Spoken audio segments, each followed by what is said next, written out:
All right, boys and girls, we are mixing it up, and I am doing I'm taking what I usually do and turning it on its head. I do this from time to time. That's why you see some videos where I'm basically like, oh, sauna like this, and this is the best way, and yada, yada, yada. And then at another time, you can see me literally doing something else. Why is that?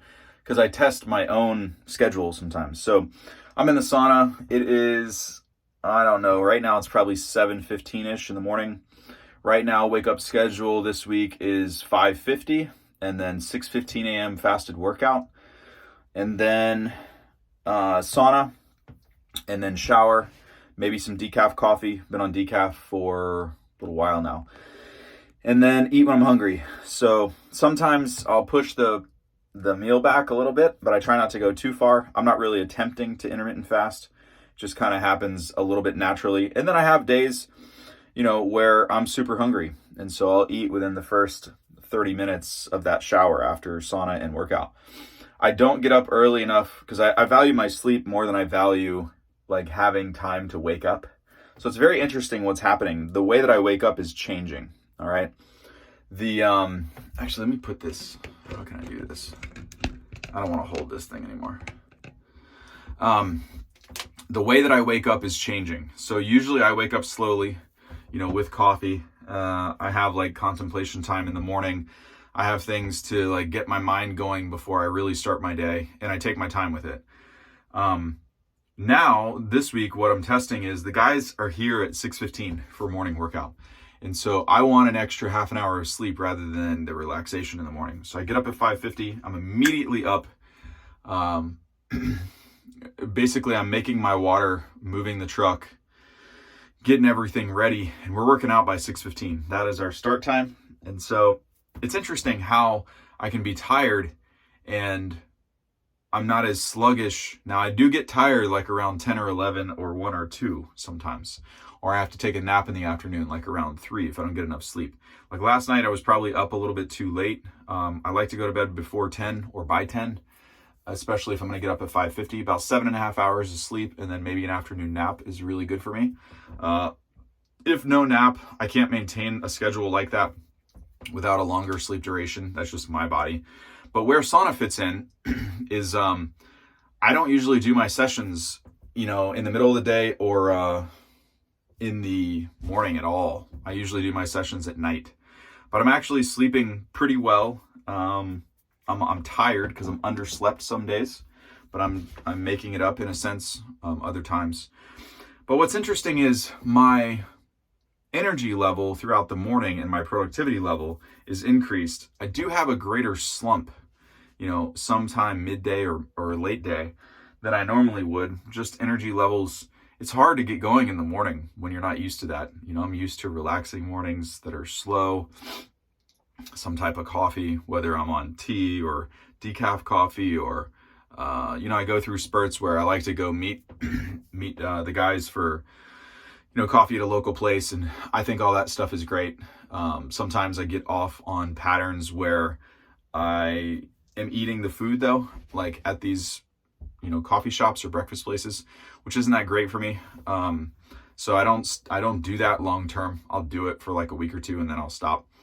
But it's fun though, right? Like you got to enjoy life a little bit. And when I was in the hospital for almost a year, I like to experience food because the food was so terrible.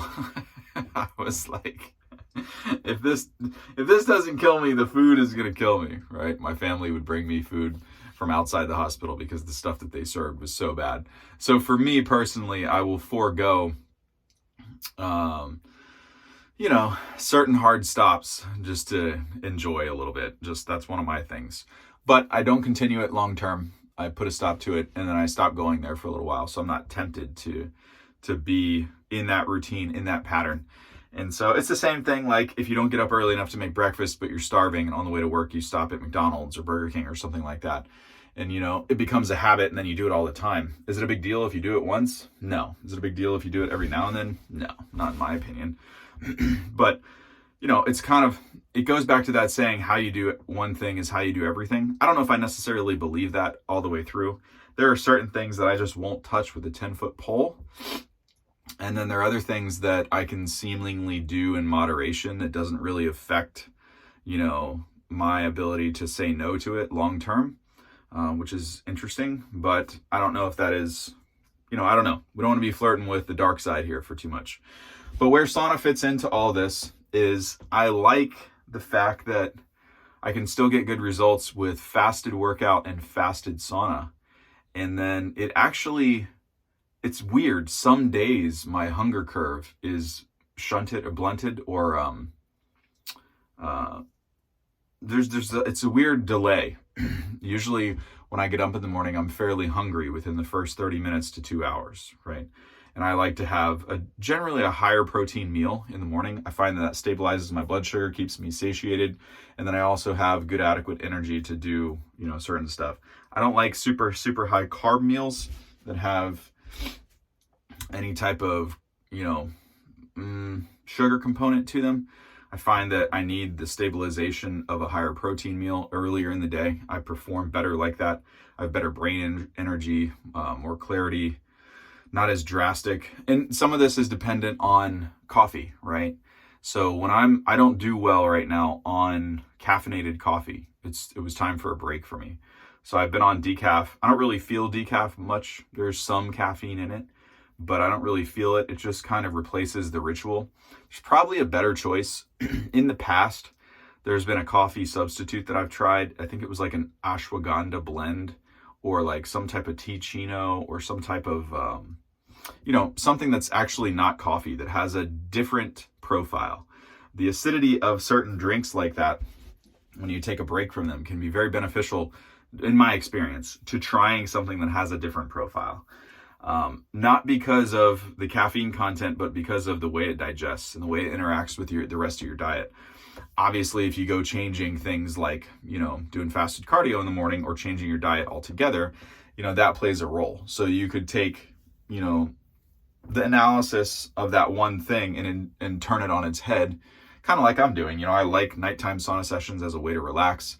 Right now I'm doing post-workout sauna sessions. I'm testing, on myself, just some of the stuff that you hear online, some of the Rhonda Patrick stuff, some of the Huberman stuff, looking to see if I get greater benefit post-workout. Basically, I'm preheating the sauna before workout starts. So when I get in, it's hot and my body is already preheated, because we do a cool down walk. So I'm not coming in from like lifting weights or doing calisthenics or cardio and then jumping directly into the sauna. We probably have a 15-minute cool down walk around the lake after workout. And then I'm coming in here and the sauna is completely preheated. It's been on for probably an hour. In fact, today it was off, which means it was preheated for over an hour and the temperature started to drop. I don't know how long it was off for. I thought I would be back in about 45 or 50 minutes, and it just turns out that was slow. But these are some of the things that I do for myself. A lot of people ask about, this is more detail. A lot of times it's a 2-minute video or a quick question in a live stream or something in the Facebook group or a YouTube comment and says, hey Matt, what do you think about sauning in the morning or versus the evening, yada, yada, yada. And I always say, I like to sauna in the evening. Some people say that it gives them energy and they can't sleep. I sleep amazing if I sauna in the evening before bed. However, I want to show you this and give you context to the whole scenario, so that if you see me tomorrow do a 2-minute video and answer somebody and say, well, actually right now I'm using fasted sauna in the morning, post-fasted workout, just to test it for myself. And if you didn't know that these other things were taking place, right? If you didn't know that we were also monitoring my blood work, I just did labs on Monday, so I'm anxious to see the results. I usually have them by now. I don't know what's taking so long. This is a Thursday, so it shouldn't be, usually I have them within a day or two, but I went to a new lab and it was a LabCorp and their system was down this time. So I don't know if that creates all kinds of delays. Hopefully all the vials are good and I don't have to go do a redraw. I hate doing draws, by the way. I wish they would come out. I just saw this thing on an ad, either on YouTube or on Facebook, where it's a home lab kit. They don't have a comprehensive test though. They don't have all the lab SKUs that I really want. But this is the first time I've seen it and I love it. You know how you have the little spring thing that injects the needle for a CGM on the back of your arm and you just hit it and it punctures you? They're coming out with a device like that where you can just put it on your shoulder like you would do an IM injection or something like that. and you can stab it and then hook the vials up to it, take your own vials, refrigerate them, and then ship them off. You can basically do your own labs, which is super cool. If I can get a comprehensive lab SKU or a comprehensive test, I'm going to ship one of those to Maine on my next trip. I leave Saturday to go there. We got window delivery for the edition. And I also am going to release the videos that I filmed last November. The edition has been going on for not quite a year now, probably 8 to 10 months maybe. And there's a couple places where I'm running electrical specifically for sauna. And there's also some cold corners that are, I mean, we have negative 30-degree days there. And so I want to show you guys some of the installation tactics to remedy creating like an enclosure where you're going to build the sauna so that it's immune to the outside elements a little bit more than the rest of the structure. Because I don't know why people aren't taking this into account. When you have a sauna inside your house that's a built-in, or you take one of these and slide it into a slot, unless you keep the door open all the time, it has no self-sufficient way to control temperature inside. Which means if you have the heat on, it's negative 20 outside, but you have the heat on 65 or 70. With the door closed, it could be 10, 15 degrees colder in the sauna, right? So when you start it up, there's a couple of details. There's some insulating details that you can perform on the cavity where the sauna is going to be built that will increase the sauna's ability to preheat even in an environment like that, even when there's negative circumstances working against it. And so I shot some videos. I haven't released them yet. I've had them for almost a year now.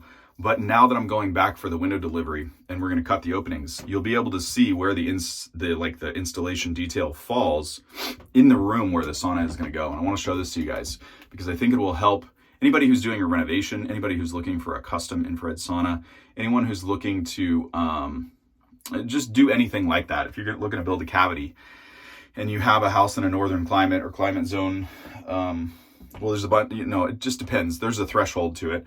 But to me, it's anything under, if the temperature is 20 degrees or under Fahrenheit, these details probably start to come into play, especially midwinter. So anyway, let me know what you think about that. And I think there is, I'll put a link to the lady's question, down below, and then we can have dialogue in the comments. It'll probably be on Facebook. I'll embed this video on the Facebook group, and then we can talk back and forth. Good morning. Hope you have a great day.